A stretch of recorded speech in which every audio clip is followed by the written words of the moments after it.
segment is going to be Abby Dahlkemper's deal with Manchester City.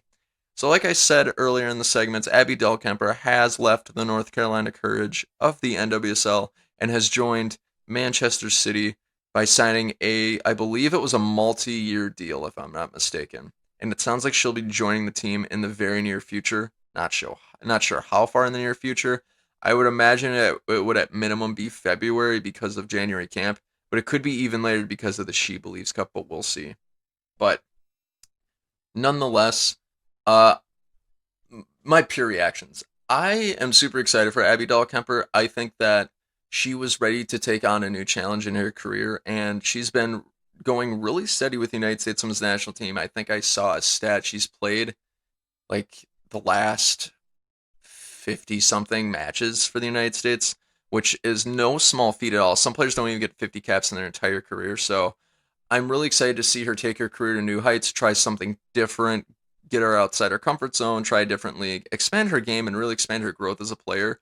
I think that when Becky Sarburn leaves, she's going to be the leader of this back line for years to come. And I think she's ready to take that challenge head on. And I think that this move for her is just proof of that. So, super pumped for her overall. And I can't wait to see really what she does. Plus, she's proven at North Carolina that she can take penalties. So I'm interested to see if she'll ever take one for City. That'll be excellent.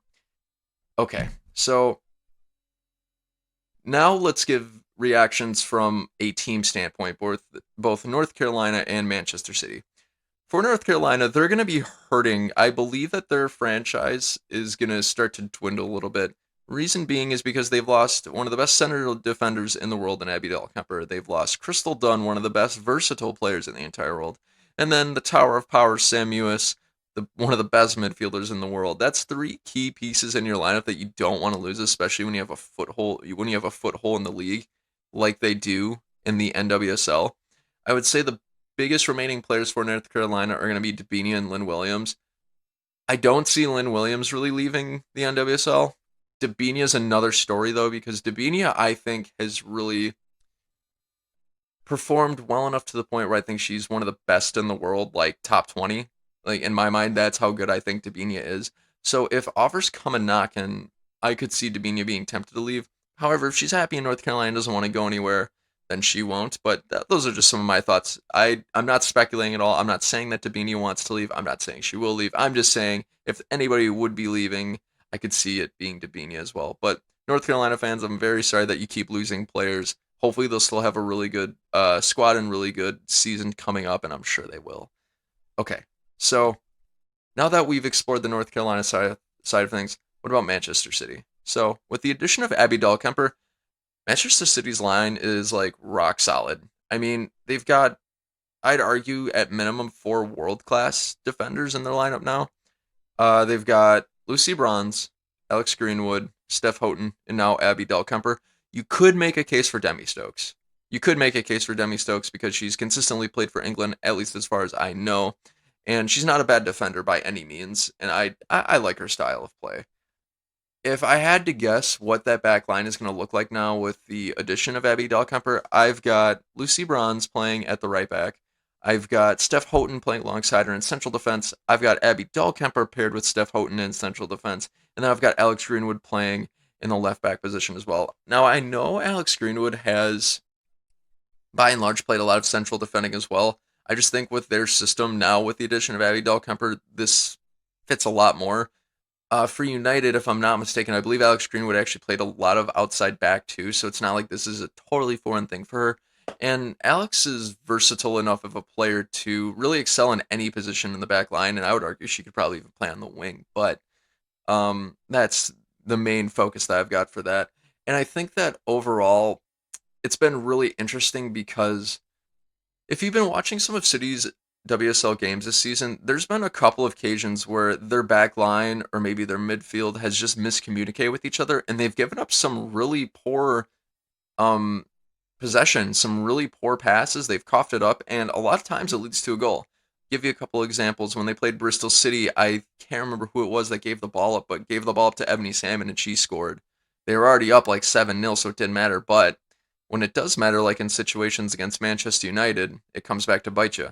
Another example, Lucy Bronze coughed up a pass to Tobin Heath and it was just a poor giveaway. So Tobin Heath grabbed it and scored, and they ended up drawing that game when City really needed 3 points, and they only came away with one. So I think that with the addition of Dahlkemper, it's really going to pose new challenges for the entire back line. It's going to introduce some new ideas and just more talent. I think Abby Dahlkemper is probably the second most talented defender in that squad now, aside from Lucy Bronze, of course. That's how high I am on Abby Dahlkemper. I think she's fantastic.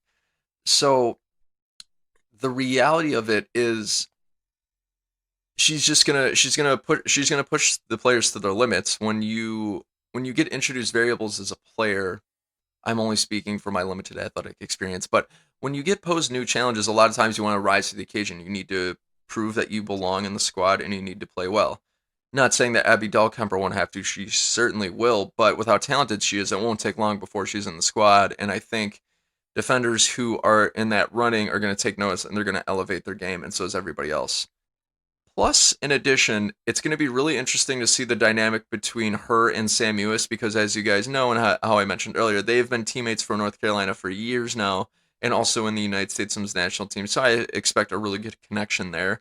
And then plus Roosevelt, if Gareth Taylor would ever play her in center mid, the three of them could have a really interesting dynamic too. I still don't know why he doesn't play her in center mid. That makes no sense, but that's a rant for a different time. I just feel bad for Rose. She's always hurt and they always play her where she doesn't want to play. But I digress. Um, I think this is a good move for City overall. I think that they're really pushing for a title. They're into that top four now. They're starting to creep up on Arsenal. They're starting to creep up on Chelsea and United. And they need to do something. Is it the ideal move? I don't think necessarily, but it certainly helps. It certainly helps, and that's an absolute fact. I've seen some City fans that I follow that I know of say that they needed some attacking help. And it's really strange. I don't see that because it's like City's goal difference, if you haven't looked at it lately, is quite big. It's like plus double digits at least. They score a lot. So I don't really think that's the issue. And I just think you can either score more goals, you can let less go across. And at least as long as you commit to one of those moves, you're going to be fine. To me, this is City committing to letting fewer goals across. Because a lot of times when you need those points, that's defense wins championships, and that's really what matters. But overall, super, super pumped for Abby Dahlkemper. Can't wait to see what City does for her. Or, yeah, what City does for her and she does for City. As long as they don't beat Man United, because I'm a Man United fan, as you guys know. But I digress. Good luck to her. So, that'll do it for the second main topic, guys. And that's all about Abby Dahlkemper. So, with that done and out of the way, let's get into the third main topic of the evening.